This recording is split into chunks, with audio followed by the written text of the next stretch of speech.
प्रिय, सबसे पहला है वे काम करने वाले हैं, अधिकार चलाने वाले नहीं हैं, यहोशू हो या कालेब हो। और दूसरा, पूरे मन से परमेश्वर की सेवा किया। कौन? कालेब। आइए हम इस विषय को बाइबल में देखें। यहोशू की पुस्तक 14वें अध्याय में 3 स्थान में पूरी रीति से इस बात को हम देखते हैं। गिनती की पुस्तक 14 अध्याय 22 वचन से मैं पढ़ रहा हूं। उन सब लोगों ने जिन्होंने मेरी महिमा मिस्र देश में और जंगल में देखी और मेरे किए हुए आश्चर्य कर्मों को देखने पर भी 10 बार मेरी परीक्षा की और मेरी बातें नहीं मानी, इसलिए जिस देश के विषय में मैंने उनके पूर्वजों से शपथ खाई उनको वे कभी देखने ना पाएंगे, अर्थात जितनों ने मेरा अपमान किया है उनमें से कोई भी उसे देखने ना पाएगा। परंतु इस कारण कि मेरे दास कालेब के साथ और ही आत्मा है और उसने पूरी रीति से मेरा अनुकरण किया है। पूरी रीति से यानी अच्छे मन से। एक अच्छे अगुवे का सामान्यता अच्छा मन होता है। अधिकार चलाने वाले अधिकारी का सामान्यता अच्छा मन नहीं होता है। कालेब के विषय में परमेश्वर कह रहे हैं इसमें और ही आत्मा है।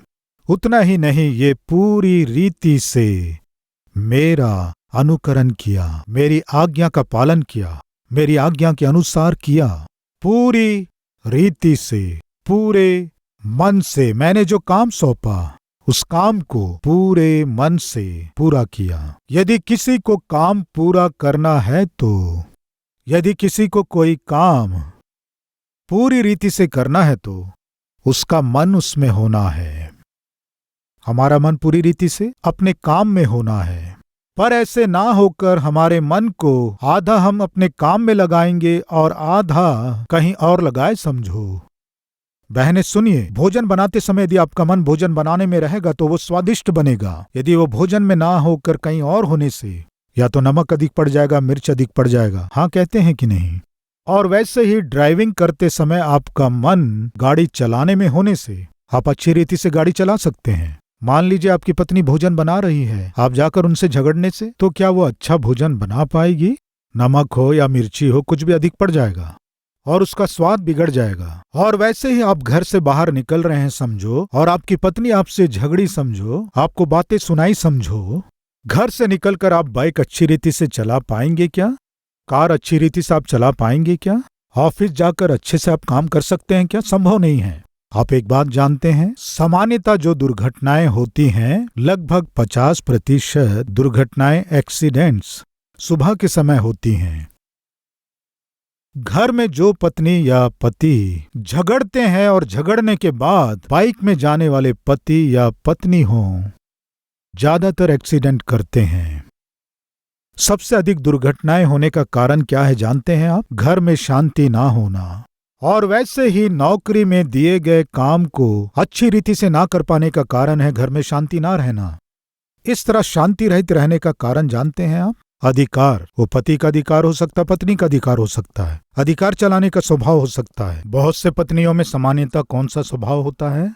पतियों के ऊपर अधिकार चलाने का स्वभाव। एक बार एक बहन फोन करके मुझसे कह रही थी, उस समय फोन मैंने ही उठाया। बताइए बहन, मैं किस विषय के लिए प्रार्थना करूं? कहने से मेरे पति बिल्कुल मेरी बात नहीं सुन रहे हैं। मैं किस विषय के लिए प्रार्थना करूं? वही तो कह रही हूं, प्रार्थना कीजिए, मेरा पति मेरी बात सुनना है। बहुतों की सोच क्या है कि मेरा पति मेरी बात सुनना है। मेरा प्रश्न यह है कि वास्तव में पति की बात पत्नी सुनना है या पत्नी की बात पति सुनना है? बाइबल के अनुसार देखें तो पति की बात पत्नी को सुनना है। अभी के संसार के रीति के अनुसार होने से पत्नी की बात पति को सुनना है। जो पति पत्नी की बात सुनता है उस घर में शांति रहती है। हाँ कहेंगे या नहीं? पर जो पति सोचता है कि मेरी बात मेरी पत्नी सुनना है तो उस घर का हाल बुरा होगा। तो फिर आपके विषय में क्या है? कृपया ध्यान दीजिए। घर में तानाशाह। बाइबल में एक तानाशाह है, उसका नाम है इजबेल।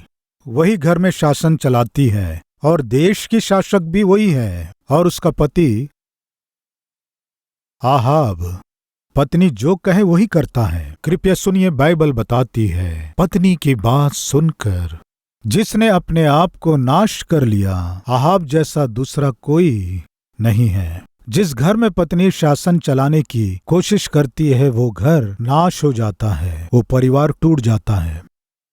और उसी समय जिस घर में एक पति अच्छा अगुआ ना होकर शासक के समान, अधिकार चलाने वाले के समान होता है और मूर्ख होता है, आदेश देने वाला होता है और केवल अपने सुख और स्वार्थ को देखता है, उस घर में शांति नहीं रहती है।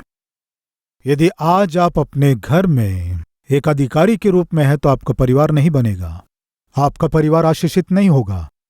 यदि आप ध्यान से जांचेंगे तो कालेब सच्चे मन से परमेश्वर की उपासना किया, पूरी रीति से उसे दिए गए काम को वो पूरा कर पाया। आज आप जो भी काम कर रहे हो उसे पूरे मन से करना है, ये परमेश्वर चाहते हैं। कोई भी काम आधे मन से मत कीजिए। प्रियो, 3 दिन पहले एक घटना घटी, वो हर दिन मुझे स्मरण आता है और जब जब स्मरण आता है मुझे दुख लगता है। क्या है बताता हूं, सुनिए। मेरे छोटे बेटे के नाखून थोड़े बड़े हुए थे। इस तरह बड़े हुए होने से मैंने उससे कहा, तुम्हारे नाखून बढ़ रहे हैं, इसे काट लो। ठीक है डैडी, काट लूंगा कहा। फिर उसने कहा, गिटार बजाने के लिए थोड़े नाखून बड़े होने से अच्छा है। मैंने कहा, गिटार बजाने के लिए नाखून बड़े रहने से अच्छा है कह रहे हो, लेकिन कोई देखेगा तो तुम्हें आलसी समझेगा, इसलिए तुम अपने नाखूनों को काट लो कहा। कुछ दिनों के बाद मैं और वो साथ में डाइनिंग टेबल में बैठे थे। तब मैंने जब उसके नाखूनों को देखा तो मैंने कहा, नेल कटर लाकर मैं स्वयं तुम्हारे नाखूनों को काटूंगा। उसने कहा, नहीं डैडी, मैं स्वयं काट लूंगा कहने से, नहीं नहीं मैं काटूंगा कहने से उसने कहा, काटिए लेकिन थोड़ा बड़ा रखिए, एकदम छोटे मत काटिए, थोड़ा बड़ा रखिए। उसने कहा, ठीक है मैंने कहा। ऐसे कहते हुए सावधानी से काट रहा था, लेकिन मेरा मन वहां नहीं था। मेरा मन वहां नहीं था, मेरा मन कहीं और था। मैं कुछ सोच रहा था, मैं काट दिया। काट देने से अब क्या था? बेटा जोर से चिल्लाकर, डैडी आप चमड़ी भी काट दिए। वहां तक कट गया था, चमड़ी तक काट दिया था। फिर देखने से नाखून दिखाई नहीं दे रहा था। ये सब मैं क्यों बता रहा हूं जानते हैं? मैं नाखून काटते समय अपना मन पूरी रीति से उसमें नहीं रख पाया तो ठीक से काट नहीं पाया। अभी मेरा प्रश्न है, मेरे जीवन भर में मेरा बेटा फिर कभी मुझे नाखून काटो कहेगा? आप ही बताइए। वो कभी नहीं कहेगा, नहीं डैडी मैं ही काट लूंगा डैडी। क्यों, किस लिए? मैंने देखा ना डैडी आप कैसे कट करते हैं। यानी एक अवसर उसने मुझे दिया, लेकिन उस अवसर को मैं सही रीति से उपयोग नहीं कर पाया। भरोसे के साथ उसने अपने हाथ मुझे सौंपा, लेकिन मैं नाखून कट करते समय उस भरोसे की रक्षा नहीं कर सका। जीवन में अब कभी भी वो अपने हाथ नाखून काटने के लिए मुझे सौंपने की हिम्मत नहीं करेगा। ये छोटा विषय है लेकिन मुझे एक बड़ा पाठ सिखाया। क्या है जानते हैं प्रियो? किसी व्यक्ति के हाथ में हो या किसी कानून के हाथ में हो या किसी पेशे के हाथ में हो, हम अपना हाथ सौंप रहे हैं तो सामने का व्यक्ति उसे दिए गए उस जिम्मेदारी को और उसे दिए गए अवसर का वो सही उपयोग नहीं करेगा तो दोबारा अवसर उसे नहीं मिलेगा। मेरी बात आपको समझ में आई? हम पर यदि कोई भरोसा करके हमारे हाथ में कुछ सौंपे तो वो नौकरी हो सकती है, व्यापार हो सकता है, सेवाकाई हो सकती है, कोई जिम्मेदारी हो सकती है, एक जीवन हो सकता है, एक वस्तु या वाहन हो सकता है, या किसी व्यक्ति को हमारे हाथ में रखने से यदि हम जिम्मेदार रहित व्यवहार करेंगे तो फिर कभी भी हम उनके भरोसे को जीत नहीं पाएंगे। मैं इस विषय को आपसे इसलिए बांट रहा हूं कि हमें अपने काम को सही तरीके से करना है। इसलिए बाइबल बताती है जो काम तुम्हारे हाथ में सौंपा गया है उसे पूरी सामर्थ्य के साथ करो। परमेश्वर जो काम आपको सौंपा है उसे पूरी सामर्थ्य के साथ करना है। ऐसे ना होकर यदि आप पूरे सामर्थ्य से ना होकर अश्रद्धा के साथ यदि कोई काम करेंगे तो दूसरा मौका शायद आपको नहीं मिले। पूरे मन से यदि आप काम नहीं करेंगे तो दूसरा मौका शायद आपको ना मिले। मेरा पुत्र मुझसे बहुत प्रेम करता है, मेरा आदर करता है, दूसरा मौका मुझे देगा कहने से मुश्किल है, क्योंकि दिए गए अवसर को मैंने जिसे पूरे मन से करना था नहीं कर पाया, इसलिए दूसरा मौका मुश्किल है। छोटा उदाहरण है लेकिन बहुमूल्य पाठ को सिखाता है। हमारे जीवन में कोई भी काम पूरे मन से नहीं करने से दूसरा मौका मिलना मुश्किल है, असंभव है। प्रिय भाई और बहन, नौकरियां मिलना बहुत मुश्किल हो रहे हैं। आप जो भी नौकरी कर रहे हो, दिए गए जिम्मेदारी को आप सही रीति से नहीं करने से फिर से वो मौका मिलना मुश्किल होगा। जो सेवाकाई में भाग ले रहे हैं, जो सेवाकाई आपको सौंपी गई है, परमेश्वर के महान अनुग्रह से आप पाए हैं, उस सेवाकाई में आपकी जिम्मेदारी को पूरे मन से नहीं करने से दूसरा मौका शायद आपको फिर ना मिले। इस विषय को आप ना भूलें। प्रियो, मैं पूरे मन से चाहता हूं। प्रियो, एक प्रचारक ने उसे सौंपे गए काम को पूरे मन से किया। लगभग 150 वर्ष पूर्व, अंदाज लगभग 150 वर्ष पूर्व, उस प्रचारक को एक स्थान में गेस्ट स्पीकर के रूप में उसे बुलाए। पता नहीं क्या हुआ, वो कहाँ गया था नहीं मालूम, लेकिन जब वो वहां गया और देखा तो उस कलीसिया में कोई भी नहीं था। उसके अलावा क्या करना है कुछ समझ में नहीं आ रहा था। इस बीच एक 10 वर्ष का लड़का वहां आया। वो 10 वर्ष का लड़का वहां आकर चुपचाप बैठ गया। मुझे यहाँ गेस्ट स्पीकर के रूप में बुलाए हैं, यहाँ कलीसिया के लोग, कलीसिया के मुखिया, क्वायर कोई नहीं है, क्या बात है? यहाँ केवल 10 वर्ष का ये लड़का आकर बैठा है। क्या करना है समझ में नहीं आया। लेकिन जो गेस्ट स्पीकर वहां आया था, अतिथि के रूप में जो सेवक आया था, परमेश्वर से प्रेम करने वाला था, उससे सौंपे गए जिम्मेदारी को पूरे मन से वो पूरा करता था। मैं यहाँ परमेश्वर की आराधना करने आया हूँ, वचन बांटने के लिए यहाँ आया हूँ, ये काम मुझे करना है। प्रचारक क्या किया जानते हैं? वहां केवल 10 वर्ष का वो लड़का बैठा था। प्रचारक उठकर प्रार्थना के साथ इस आराधना को प्रारंभ करेंगे कहकर उसने प्रार्थना किया। गीतों को गाएंगे कहकर गीत पुस्तक निकाला और कुछ गीतों को उसने गाया। फिर एक भजन पढ़ेंगे कहा और भजन को पढ़ा। वचन का ध्यान करेंगे कहकर वचन को पूरी कलीसिया भरी रहे उस समय जैसे वचन प्रचार करता है, वैसे ही उतनी ही देर उसने वचन का प्रचार किया। वचन का वो प्रचार किया। सामर्थी वचन देने के बाद अंतिम प्रार्थना को उसने किया और आशीष वचन भी दिया। वो 10 साल का छोटा लड़का वहीं बैठा था। प्रियो, उतना ही नहीं, वो 10 साल का वो लड़का उस दिन के सुने गए वचन के द्वारा उसने अपने जीवन को, या उस दिन सुना गया वो वचन उसके जीवन को बहुत प्रभावित किया। उस दिन उस सेवक ने क्या किया कि उसे जो जिम्मेदारी सौंपी गई थी वो वचन का प्रचार करना था, वहां कोई भी नहीं था, 10 जन भी नहीं थे। 10 वर्ष का एक लड़का होने पर भी परमेश्वर ने जो कहा उसे किया, पूरे मन से किया, पूरे हृदय से किया। वो 10 साल का लड़का बड़ा हो गया। बड़ा होने के बाद उसने एक निर्णय लिया, एक महान वरदानों से भरा हुआ अपने आप को प्रकट कर सका। आप जानते हैं प्रियो, विश्व के इतिहास में महान महान मसीही फिल्म्स 10 कमांडमेंट्स हो, या सैमसन एंड दलीला हो, या किंग ऑफ किंग्स प्रभु यीशु मसीह के जीवन के विषय का फिल्म हो सकता है, और क्राइस्ट एंड द क्रॉस नाम का सिनेमा, हम सिनेमा कहते हैं लेकिन इंग्लिश में फिल्म्स। आप में से बहुत से लोग 10 कमांडमेंट्स देखे होंगे, और वैसे ही सैमसन और दलीला। इस तरह जो मसीही सिनेमा हम नहीं कहेंगे लेकिन मसीही फिल्म्स जो आए हैं, उन सब को किसने बनाया है जानते हैं? वही 10 साल का लड़का। बड़ा होने के बाद परमेश्वर के इन बहुमूल्य सत्यों को सारी दुनिया तक पहुंचाना है। प्रियो, उनका नाम है सिसिल बी डिमिल्ले। प्रियो, एक सेवक, उसे दिए गए जिम्मेदारी को जब उसने पूरे मन से किया, 10 साल के लड़के के जीवन में वो संदेश इतना अधिक उसे प्रभावित किया कि वो सोचा मैं बड़ा होने के बाद इस बाइबल को सभी पढ़ रहे हैं, इस बाइबल के संदेशों को मैं सबको दिखाऊंगा, सबको मैं सुनाऊंगा। प्रियो, अमेरिका देश में उन्हें सामान्यतः अमेरिका के मूवी फील्ड का इन्हें पितामह के रूप में पुकारते हैं। इतने महान प्रोड्यूसर के रूप में और इतने महान डायरेक्टर के रूप में वो व्यक्ति अपने आप को प्रस्तुत कर सका। कारण जानते हैं, एक सेवक उसे सौंपे गए जिम्मेदारी को पूरे मन से वो निभाया, केवल इसलिए ये संभव हो पाया। कालेब के जीवन में हम देखते हैं वह अधिकार चलाने वाला नहीं है, और दूसरा, पूरे मन से परमेश्वर की सेवा किया। तीसरा, लोगों को शांति प्रदान किया। 12 लोगों में 10 लोग आकर क्या बताए जानते हैं? परमेश्वर हमें दूध और मधु बहने वाले उस देश को दूंगा कहा है ना।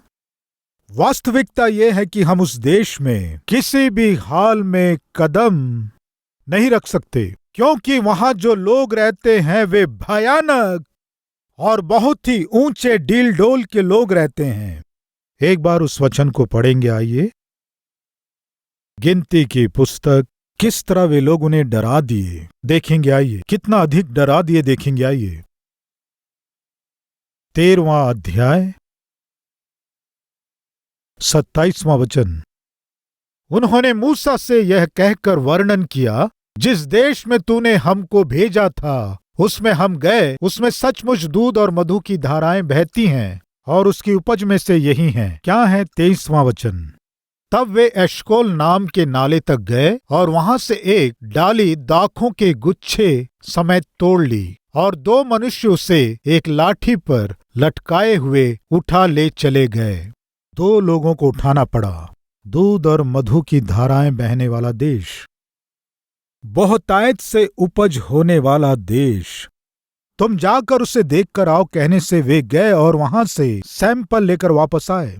वापस लौटे हुए 12 लोगों में से 10 लोग कह रहे हैं वो दूध और मधु बहने वाला देश है, इसमें कोई संदेह नहीं है।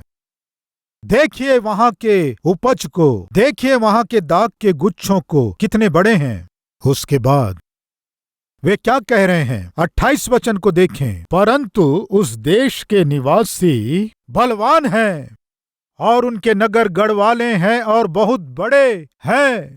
और फिर हमने वहां अनाक वंशियों को भी देखा। दक्षिण देश में अमालेकी बसे हुए हैं, और पहाड़ी देश में हित्ती, यबूसी, यमोरी रहते हैं, और समुद्र के किनारे किनारे और यरदन नदी के तट पर कनानी बसे हुए हैं।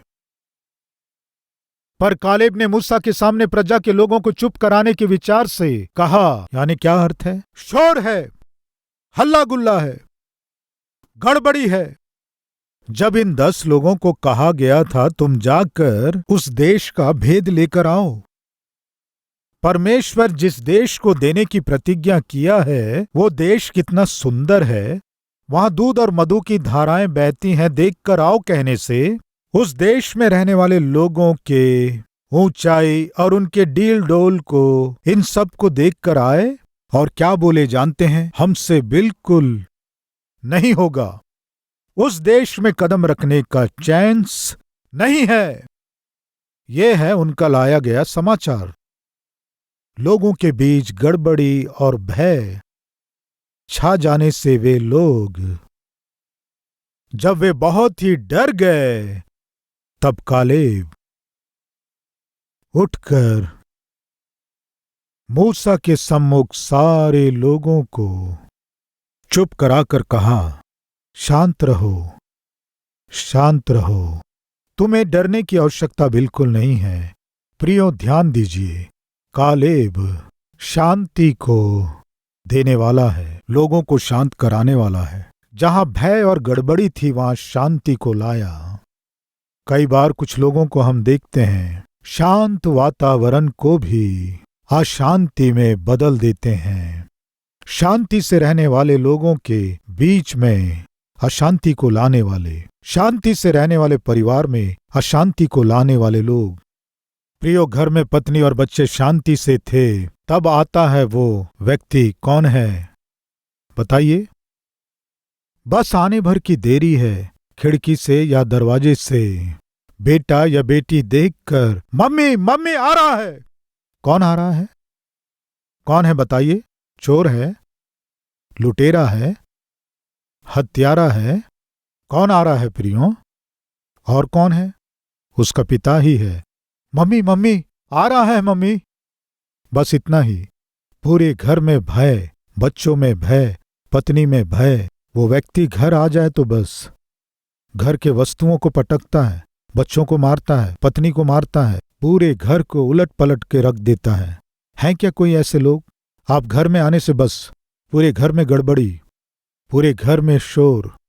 उस दिन इन 10 लोगों का लाया गया समाचार उन सारे लोगों में गड़बड़ी और भय उत्पन्न कर दिया, शोर उत्पन्न कर दिया। ऐसे समय में कालेब नाम का एक अच्छा अगुआ शांति के समाचार को लेकर आया, असली समाचार को लेकर आया। गड़बड़ी और भय से भरे हुए लोगों के बीच में वो शांति को लेकर आया। प्रिय भाई और बहन, सुन रहे हैं? अच्छा अगुआ शांति को देता है और एक अधिकारी गड़बड़ी को उत्पन्न करता है, भय को उत्पन्न करता है, शोर को उत्पन्न करता। मैं पूछता हूं, आप अपने घर में एक अच्छे अगुवे के रूप में शांति को लाने वाले हैं या एक अधिकारी के रूप में, अधिकार चलाने वाले के रूप में? एक बार सोचें।